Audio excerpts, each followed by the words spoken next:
Hey, what's going on? So we are in fact live. How's it going, man? Wow, it's already a miracle, huh? Oh wait, I did the wrong. Damn it! Almost did it. Almost had it. Almost did it. Live before lock. Let's see. All right. All right. So, how did your day slate go? Disaster. Yeah. You got to hold these Cardinals and Rockies the whole game. You can't.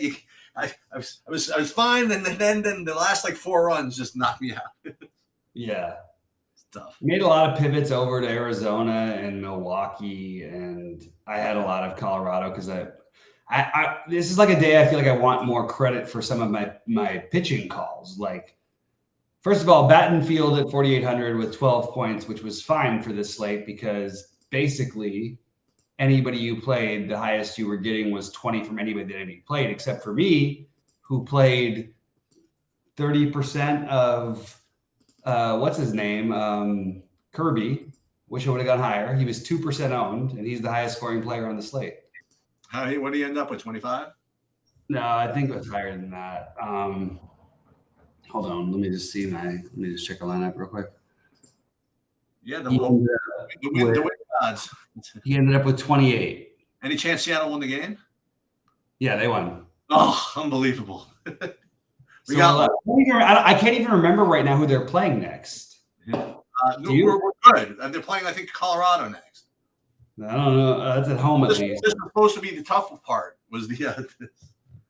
This wasn't supposed to be the tough part, though. The Cubs, yeah. I think the Cubs was the tough part.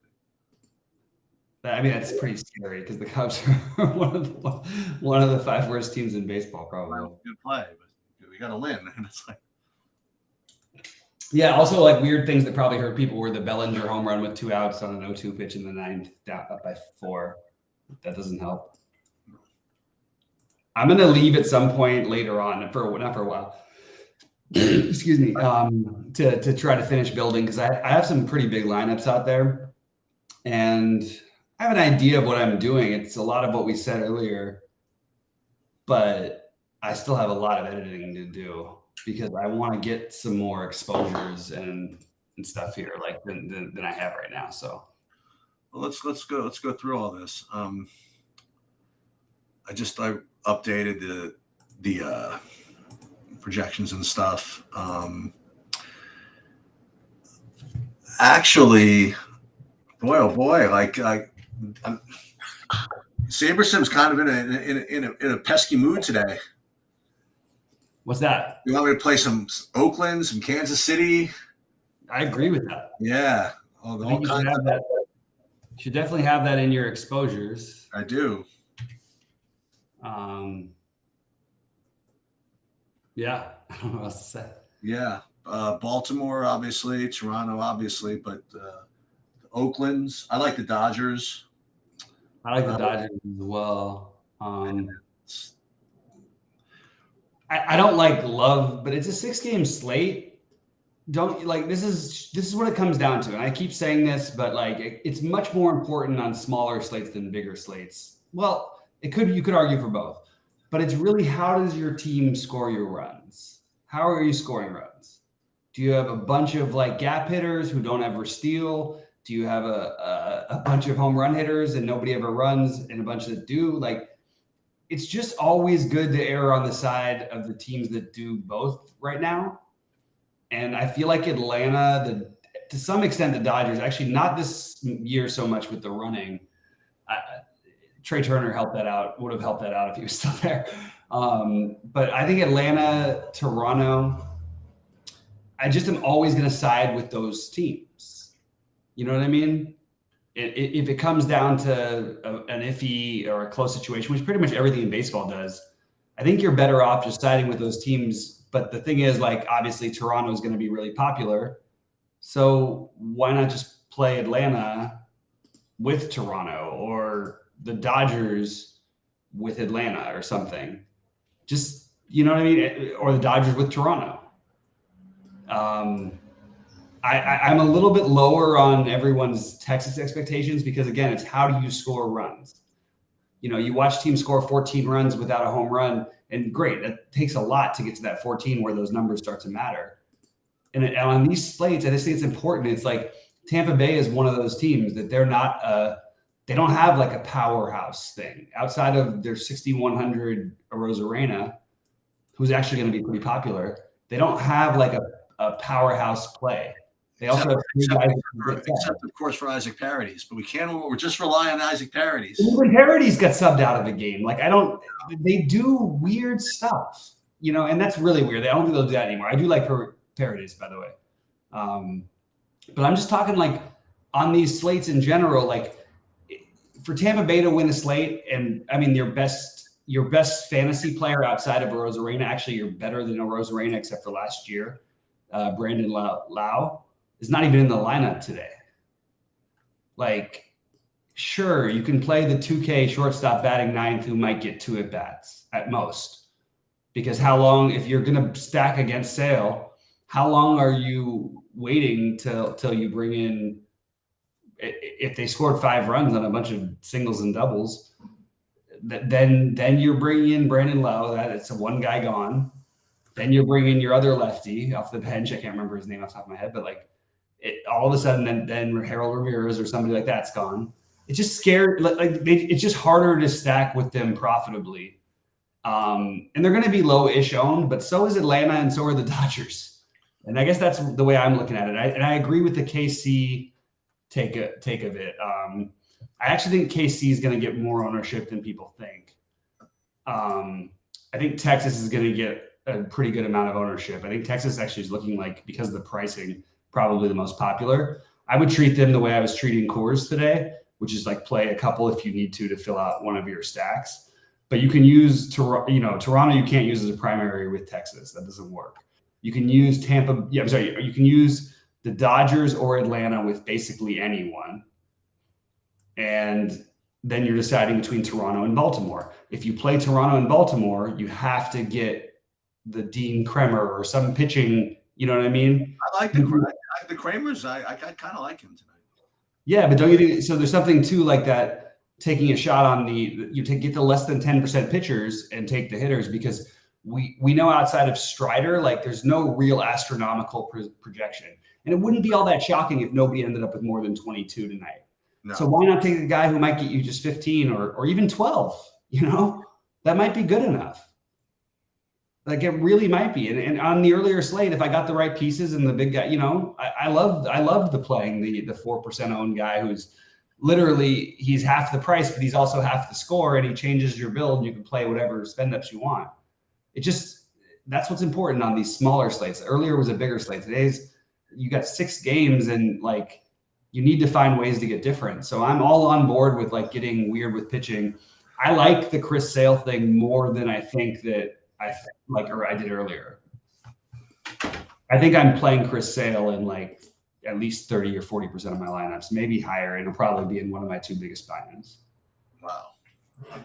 I just don't understand. I think perception is not meeting reality right now. Like it's too far off. He could easily be the highest scoring pitcher on this slate.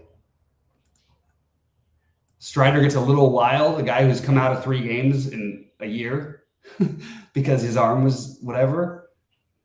I don't know. It's possible.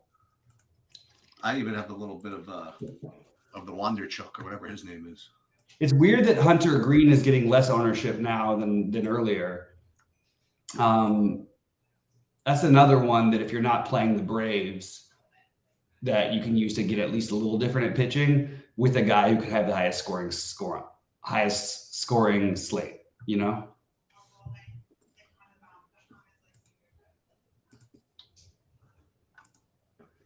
No, Eric, I'm actually open to the idea of Sale on FanDuel more than I was. But the problem is, I think you just have to make sure it makes sense. Like, I like do it for a reason. Don't try to outscore necessarily the top guys, but he could. He does it enough of the time where at his ownership, I think you can take that shot. Because of Strider's price, I think actually on FanDuel, he's totally in play, as is Hunter Green though. And I would play him over Hunter Green barely over there because Chris Sale can pitch 6 innings. Maybe Hunter Green can pitch 6 innings too, but if Hunter Green pitches 6 innings, he's got like 11 Ks. Right. Oh, we're playing the qualifier. I actually think Chris Sale is a really good tournament play. Like, don't have like huge result like expectations. You know what I mean? I'm not saying this is the same Chris Sale, but at 1 or 2% ownership sheets, don't you think like at 7,800 on FanDuel when Strider's 10-9, Kershaw's 10, and Gaussman is 11-1, and all those guys are projecting for 90, between them 90+% of the ownership.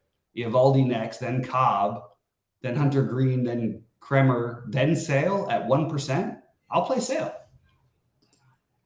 That's 100% something I would do. I'm in on that, Eric, more than I was earlier. I still don't think you should expect the best results, but like I think it's a much better play than it's given credit for. And in all fairness, the last guys that I about were Logan Gilbert today at 2.5%, and yesterday we talked it all through with Corbin Burns. And these guys literally won the slates. We just didn't get every other piece right. We even had the stacks right sometimes, but we just didn't get every single piece right. So using him as a reason to get different is completely, I think, way more than viable. Like is he really going to be like 5 or 6% owned on DraftKings? Perception is a crazy thing. Tampa Bay is 13. It doesn't mean that their offense is like this powerhouse where he can't pitch to them. I just think it's a little bit overreactive to me. And look, he might get lit up. I have Tampa stacks, okay? But I think I'm going to side with the Sale thing, and that's going to be a big stance I take. And it's so funny, Sheesh, because I'm 90% making the other argument, but like it all comes into like ownership and perception, and like that's really where you can win at baseball. Like, you know, again, if the wind was blowing in today, George Kirby would have been 75% owned. He was 2% owned.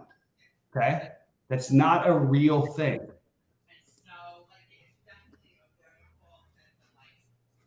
Anyway, sorry, I'm on a tangent, but no, you're not a tangent. You're on point. I mean, you're not on a tangent at all. And for what it's worth, especially because Sale's BVP versus this team, he gets destroyed by them. It's only been 50 plate appearances, but they've killed him like I think 3 or 4 times now. It's just the right thing to do. I can't say it's the right mathematical thing to do, but it's the right probable logic thing to do in DFS. Is there a chance he outscores at least one of Kershaw, Gaussman, and Strider? Yes, a really good chance. Sure.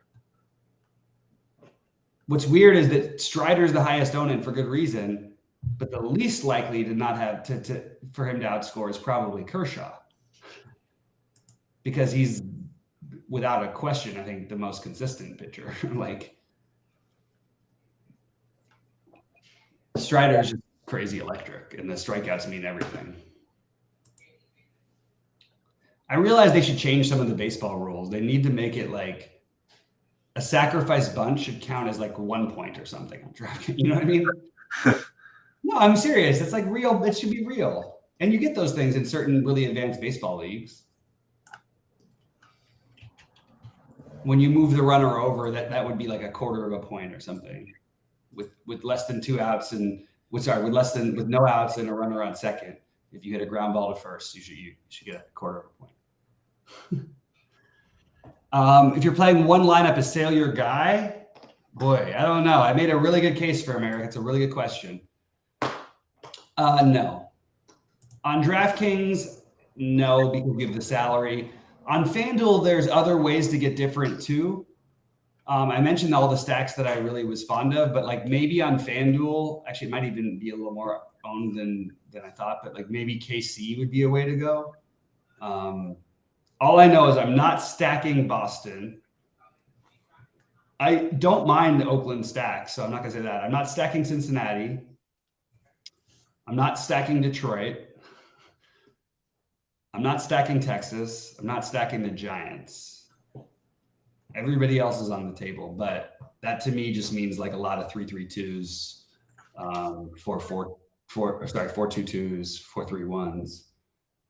I don't think there's any reason. Sheets, wouldn't you agree with me? Like if it was 5 games, you would say it's okay not to stack. But I think on this slate, people are going to just stack away. Well, they stack anyway. Not on the 3. Not on. They've gotten better at it with the other ones. There's a lot more 4-2-2s and 4-3-1s in those like 4-5 gamers. So what's the deal with the Taj Bradley? Is he going to pitch or? As of right now, he is the pitcher. No, but I mean, is he going to pitch? I mean, I don't think there. I think we should definitely play him some, but I don't know if he'll pitch more than like 3 innings. Right. That's what I meant. So it's just a matter. If you're playing that route, you're just playing nobody out. Nobody scores more than 22, and I can differentiate with my bats that way. You know, like DFS baseball to me is the most like Eduardo Rodriguez. Okay, this is the worst matchup for him. He's looked terrible. We like Toronto and all this stuff. Can he have a throwback outing every now and then? Sure, he's 5,800. Maybe you play a Rodriguez and Kremer lineup. You know what I mean? Why can't the 3 hard hit balls be right at someone? The all the weak hit balls right at whatever, and then you get the 3 strikeouts in 3 innings. Next thing you know, he's at 9 up, 9 down, and it changes the whole construction of how things are looked at. You know? Yeah. What if they're up 4-0 too? Like it's just worth taking shots on guys with a leash, and that's why I don't think like I would play Gibson a little bit just because if I didn't bet on the other guys, but you can also play a really cheap Kremer and a really cheap Rodriguez at no ownership for Rodriguez, and he's like a real guy who we played at 10K or 8,9,700 or something. You know what I mean? Yeah. I know he's not the same person, but like give it a minute. This is what happens. Every time I read about these kids getting called up, it's like, oh, they pitched 5 innings and they gave up 4 earned runs and 2 home runs with 8 strikeouts. And then it's like, oh, bring them up to the majors. They're awesome. They're going to strike everybody out. But it's like, it's so funny because it's a different game. But at the same time, like it's just to get 9 outs, even if every ball's in play, is completely possible. Like, yeah. If you just get a little bit of that BABIP on your side, a guy like that could put up a number. Alex Cobb could do it against the Dodgers. I wouldn't play Alex Cobb. He's actually getting, if he was like 0.5% owned, I would have played like 5% of him. But if you're getting like 10%, 8% ownership, no way. Are the A's going to be chalk on DK? Let's take a quick look and see. No, I mean, look, the A's. Look, if you're going to play the A's, here's what I would do. I would play my spend up pitchers. If I was playing 3 lineups and I decided I like the A's, I would make sure I have 2 or 3 of the A's because they're all so cheap. You could even get away with it if they don't do much. Like I would have 2 or 3 of the A's, and then I would platoon in like all of my other stacks with the top pitchers, and then I would be willing to leave up to like 3,000 on the table. Because I do think there's an argument for the A's. I'm not making it, but I'm not saying it, but it's a 6-game slate. If you're going to play the A's, now is a good day to do it. I personally am more on Kremer, but I totally am okay with the A's completely. No chalk at all. I need to get out of here in 10 minutes. Or no, I guess I got 15 because it's not till 3:35. By the way, one of the friends of the program is 2,200 hitting 4th at catcher today. James McCann? Mm-hmm. Yes, sir. Old Jimmy McCann. Definitely, it's going to be popular, right? It's like one of the most popular plays on the slate, right? It's got to be. You think so? It has to be the most popular play on the slate. If it's not, it's a mistake. I mean, even like he'd have to be like 30%. But I think in the big buy-ins, he will be like 30%. It just makes too much sense, man. But here's what people are going to forget, though. You have the best player on the team, still there who can always catch.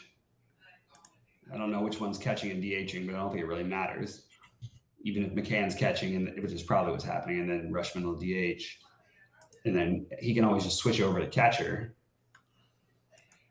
And you have Santander on the bench, so like if they get to him early, unless McCann is a part of it, it's going to be very hard at 30% for that to be a possible play. But if he's like 15 or 20, I would say then you should have like 40. Does that make sense? Yeah.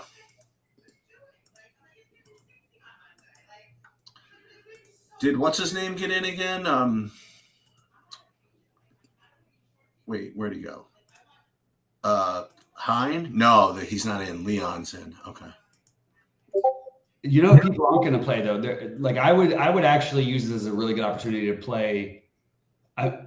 It's kind of weird because you can't play obviously Rushman, and if I was playing on FanDuel, I would probably play Rushman and McCann in my lineups, and just get weird with it. You know, with a 4-man Baltimore and whoever else you choose, because that's a good way to just differentiate. But both are going to be like McCann might be higher owned than Rushman, so playing Rushman, who's already one of the best plays in the slate, makes a lot of sense. Also, playing mid-range catchers won't happen. So I think Sean Murphy gets way overlooked. And like I would look for him in like either a full Atlanta stack or a 3-3-2 or something, but get him with somebody else in Atlanta. He's batting cleanup. He's one of the better hitting catchers in baseball. I guess you would say that outside of Rushman and there's actually a lot of good hitting catchers on this slate. Will Smith, Melendez, and Perez and him are all very close. I think Perez is the best. I think Melendez will be the best. Oh, I'm sorry, Rushman will be the best. Melendez will be next. And unpopular take that Will Smith is fourth in that standing. And I'm a Dodger fan. But I do think those other guys are freaking monsters. And I think if you play anyone outside of KC or Baltimore, you'll be off the board. Oh, except for Jansen in the Toronto, but he'll only be popular in Toronto stacks. And again, he's got pinch hit risks too. So I would say that if I was playing like 150, I would be way low on McCann and way low on McCann. But if I'm going to play like, 20 or 30 entries, he might be in like half of them if he's 20%. I just don't know how much to believe the percentages because they always fluctuate.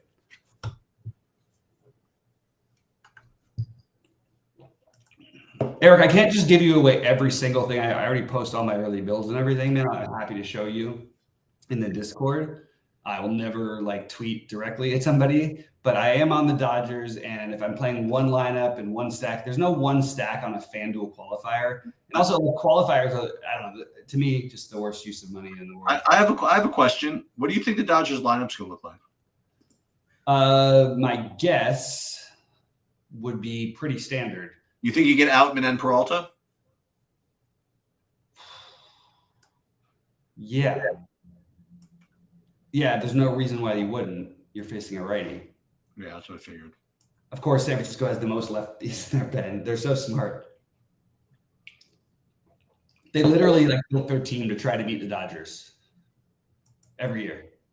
It works out though. I mean, sometimes. 2 years ago, they had the best record in baseball, so I guess it worked out. Yeah. How about that? You have the two of the best 4 records in the last 30 years, and you have to play each other in a 2 out of 3 in the first round of the playoffs. Right. It's so tough.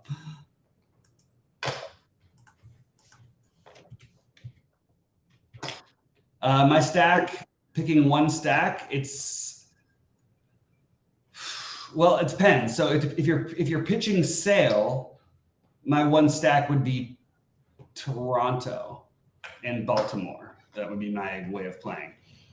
If you are pitching any of the chalkier pitchers, especially Strider, my stack would probably be Atlanta and the Dodgers. That's what I would say. Does that make sense to you?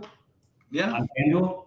I'm not looking at FanDuel tonight. No, but it's just the theory of it, right? Like if you're going to play a 1% owned pitcher, you can, if you like the chalk, which I do in Baltimore and Toronto, you can play those guys with a 1% owned pitcher. If you don't, if you play, the most expensive pitcher who is going to be 50% owned, you would playing the Dodgers in Atlanta would be at least a better way to get off the board.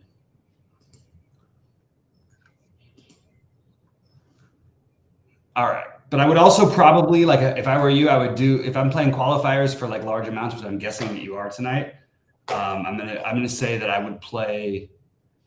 would get different. I don't think like strict 4-4 and like leave 500 on the table is as profitable because it's too common versus finding one better play and going 4-3-1 or 4-2-2. It's a qualifier. You're playing just to win.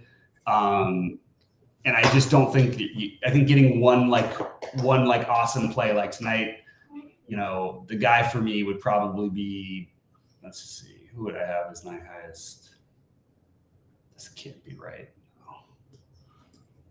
My most owned play would be probably Acuna or Vlad. All right, I need to go in a minute because I need to start editing my lineups. Hey, what's up, Sam? Everybody's into the Oakland stack. You know what? I support it. Cheats. This is the kind of slate Oakland stack can win it all for you. You're a big Oakland guy in the past. I think that I think they're going to get ownership, but yeah. You think they will? Yeah. Statistically, they have the largest stadium upgrade of any team. Yeah, I think they're going to get some ownership. Like, how much can they get? Not that, but they're not going to be like that 5% owned team. Like I would say that Laureano, because I think he's a real baseball player, and I like him. You never know. He may not run for a month, and he might try to steal like 5 bases in the game. Like, he'll do whatever he can. Leibniz Diaz now batting 6th is going to take people off him. He was going to be popular when he was supposed to be batting 3rd early in the day. You have Jace Peterson. There's going to be some platooning probably with some of these guys. Oh, the lineup is out, by the way, for the Dodgers. Okay, what is it? Peralta, but he's hitting 8th. Outman's hitting 6th. He just literally he was like a signing because they didn't have enough outfielders all of a sudden after losing all these guys. Oh my God. Yeah, Outman is going to become popular, which I love. I don't care. I love Outman. He should be 5K. To be honest, right now, I think that he's not JD Martinez, but like he's probably a better play right now than JD Martinez if they were the same price. If they let him run, I wouldn't say that actually. They just won't. That's my issue with the Dodgers this year versus previous years. It's not that they would have run so much, it's just that the rest of the league is going to run now. And they just, unless they let Mookie go, and he would like in the playoffs, but the man has not stolen a base this season. I guess they don't want to get him hurt. I have no idea. Which is fine, but like I don't want to play that. I hate that. For the new baseball. Look at all the guys today. There was guys who were like 1 for 5 with 2 fielders choice, and they had 3 stolen bases. You know what I mean? You can win tournaments now with stolen bases.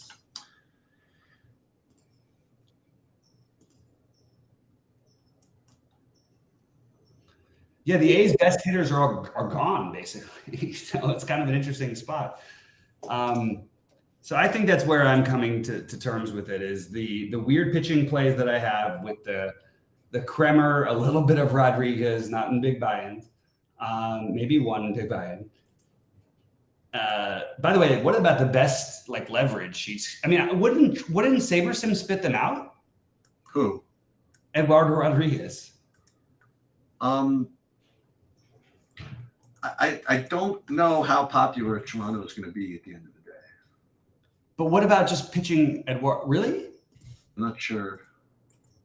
Really? You don't think Toronto ends up really popular? I think Baltimore ends up really popular. And I think Kansas City ends up really popular. Okay, well, I'm trying to figure this out based on a bunch of aggregate projections from our guy. I don't know. I loved my builds earlier today. I just was, I'm actually doing good. I'm now cashing in 2 out of my 3 grand slams. Oh, nice. So it could be a profitable early slate after all, because I played more of the St. Louis than I normally would. Not as like full stacks, but like 3-man. I did a 4-man, but I did because I had pitchers who were less than 3% owned. Oh, let's go.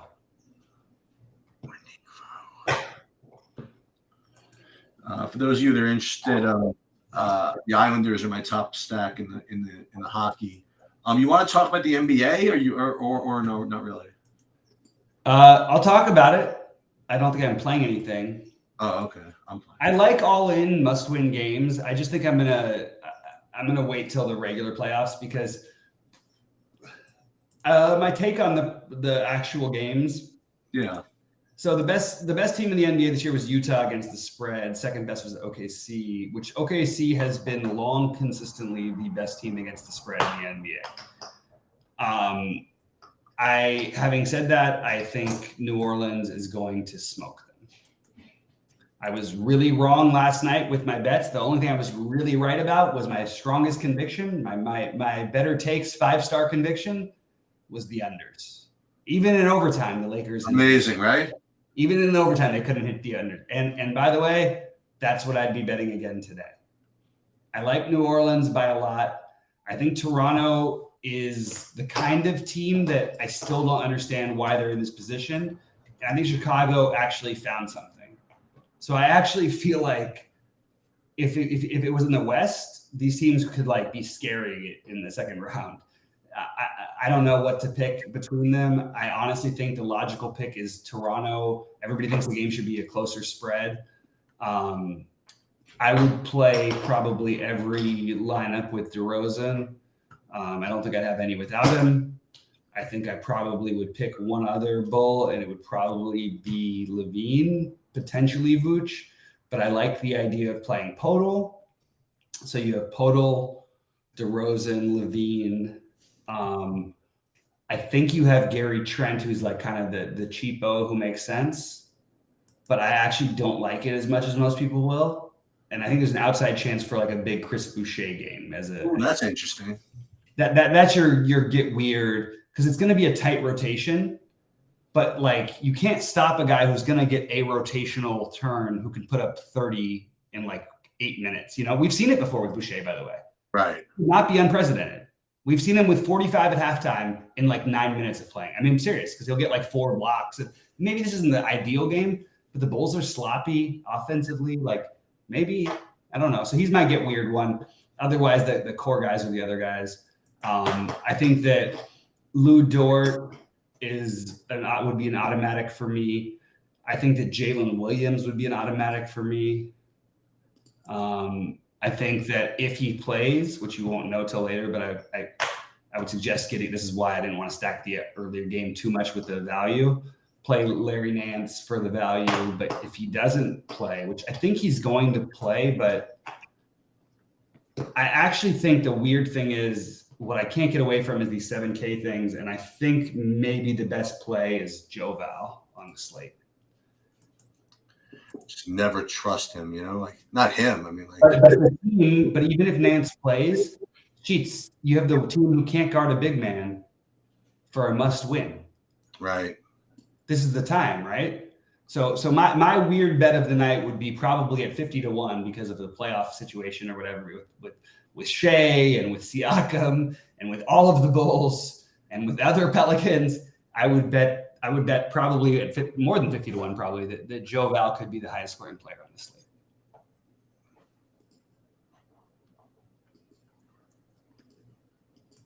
OG just fine. He's just a play. You know what I mean? All of these Toronto guys are those guys. OG's a play. He's a guy you can play. He fits right into this. I mean, OG at 69 or Levine at 73. What yes, I guess there's a path, but cheats. Is there a real path? Like Levine, they've got, although tell you what, they should get those guys on the team together. They'd be a lot better. All right, I'm going to go finish editing my lineups. Fortunately, with baseball, it's not quite as stressful. God, I liked my switches to the Diamondbacks. I just wish I did it a little bit more. I have Gurriel at 1%. And it just would have been beautiful.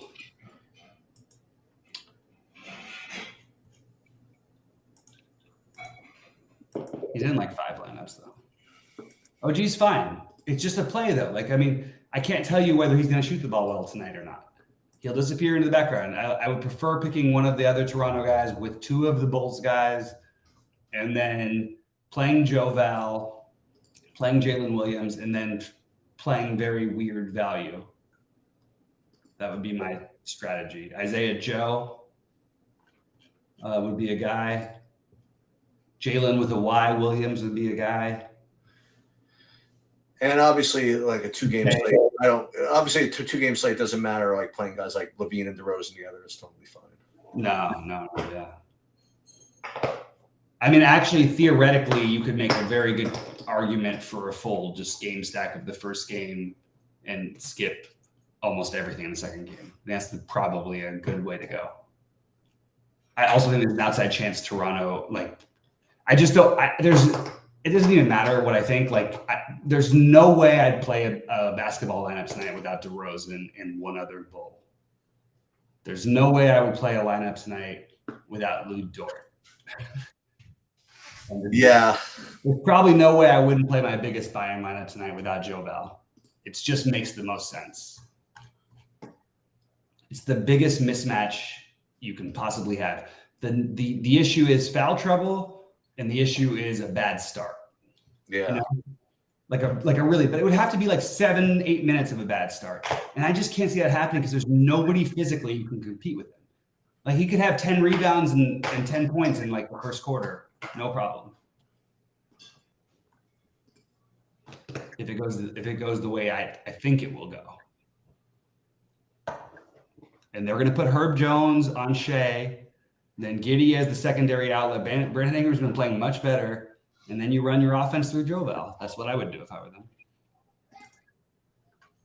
Yeah, I'm happy to stay on, by the way, while I edit my lineups. I just can't talk because I'm trying to look up things. So you said you don't mind Isaiah Joe? No, I think that's like, but it's a little too much ownership for a heat check play. But with the way that I was talking about building, I think it makes enough sense because you just don't have enough value. Like Isaiah Joe, I would like Gary Trent is clearly a better play, but Isaiah, Jesus Christ, are we gonna play them both together? Jesus.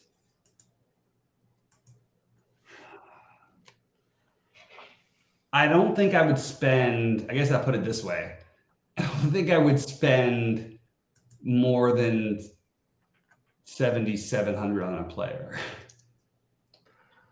I'm trying to wonder if I'm trying to more of a win than last night. So I mentioned the Boucher thing. It's not the right situation or anything. It's just like this could happen, you know?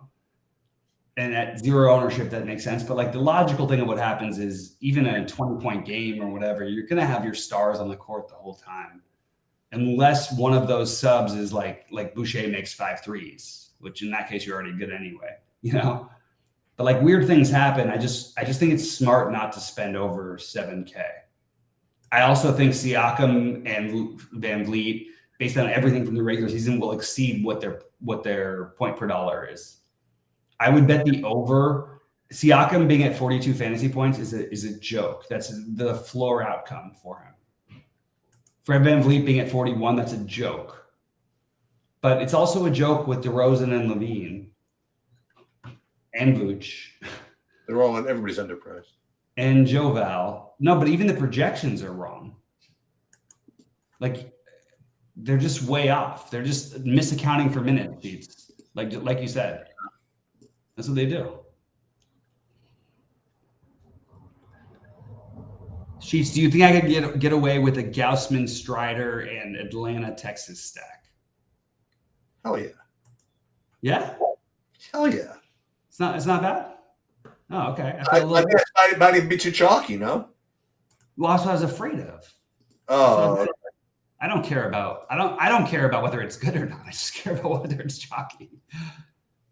Did Austin Barnes get scratched from the Dodger lineup? He did. He always catches Kershaw. What the hell happened? Is that enough to give Kershaw a downgrade or no? No, it's just enough to give McCann an upgrade, probably. Probably, right? Well, no, McCann's going to be like 1,000,000% owned now. Okay, so let me get this exactly how I want this. Okay. I love this theory. I'm going to do one with the Bradley and Kramer. I can't believe I'm doing this. It just makes too much sense with the way that they're running out lineups. Okay. You think if I play Bradley and Kremer, I'm probably good to do whatever I want? Well, yes, you are. Right? Does it really matter what else I do? I don't think it just okay. Hopefully I'll play the guys who I think have the best chance of succeeding.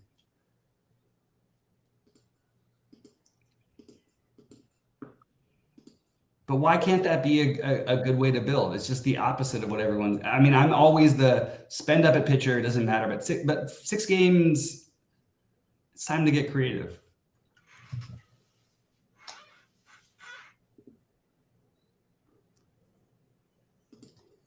By the way, my preseason pick is doing amazing this year. You know who I said was going to have this monster season? I was like, I said he's going to be the starting third baseman in the All-Star game. Ooh. Matt Chapman. Hey, look at that! And without even playing at home, he was already hitting bombs. He's hitting like 500.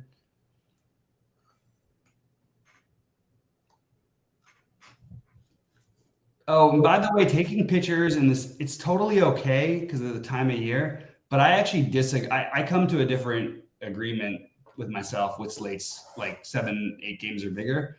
I don't think you can. I don't think you should be playing pitchers in the same game. You don't think you should be doing what? I've never thought it would make sense on big slates to play pitchers in the same game. I really just think it doesn't, because you're not just losing 4 points. Like it's actually 8 real. You know what I mean? It means too much. And if they both pitch well, like really well, you're looking at a tie game or close to it with too much variance. So like I've always been on the side of don't pitch pitchers in the same game unless the slate is 5 games or smaller. Even that I don't love. People keep suggesting it. It would take like wind conditions and bizarre, freezing temperatures and the best pitchers ump ever, like or something for me to make it.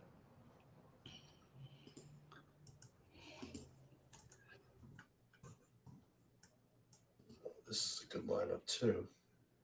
See, look, this is fun. I get to play Acuna, Guerrero, Bichette, Springer, Chapman. I get to play all these guys if I play Bradley and Kremer. That's good. Well, it's nice, and I still have to find a 2,500 outfielder. Well, you could play Kyle Isabel. It's either him or Josh Smith. It's just a matter of preference. You want the guy who can maybe hit one out, or the guy who is probably going to get on base and steal a base. Right. I think I'm going to take Josh Smith.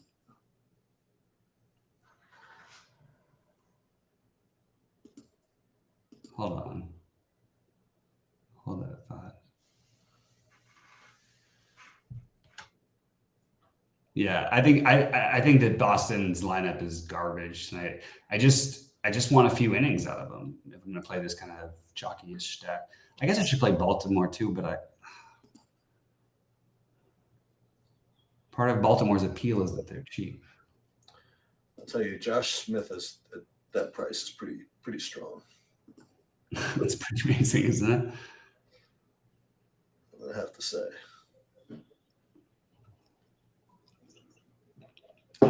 By the way, I'm not getting to many, but I did like. I did say earlier, I like the Detroit one-offs. I like Riley Green. Who was the other Detroit one I liked? If you're not playing Gaussman, Vierling, obviously, 3,100 is way too cheap. I think that's a really good way. Another good way to like just get like a one-off that's in a good. Like Gaussman will leave some over the plate. He'll get hit because he's gonna have to. That's what he's gotten better at. He'll get hit harder for home runs. He won't get hit otherwise as much. moves through the innings. 1, 2, 3, 1, 2.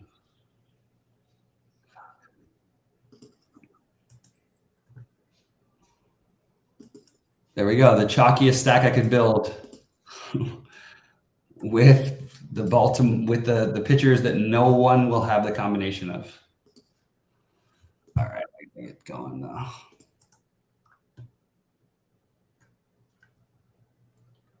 Reyes with Reyes. Who's good at second? Play this guy. Yeah, I'm under on Toronto. That's where I'm under.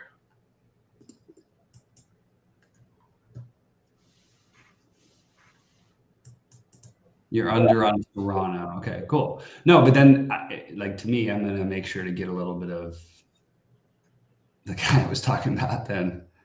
A little bit of Erod. He has strikeout upside for sure.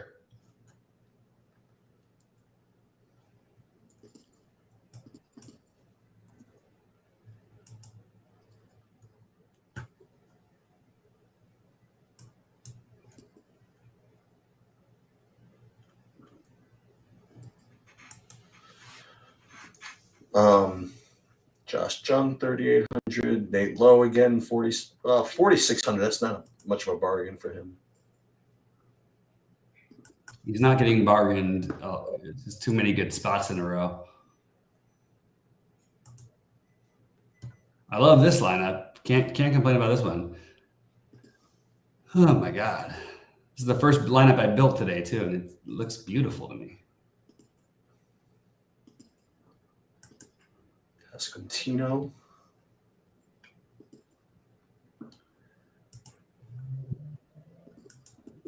Yeah, I think this is a good one. All right, I guess I'm gonna go. All right, I have to do my thing, but I would love to keep talking, but I got to do this. Yeah. So just to let you know, I'm currently with you with Chris Sale. So we will see what happens with that. No matter what, I like the gamble. Yeah. All right. Good luck, man. All right. Later. I'll talk to you later. What's that about? Oh, so don't forget, 11 o'clock tonight. Yeah, I'll be there. 11 o'clock, everybody. See you then. See you then, guys.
How does it happen?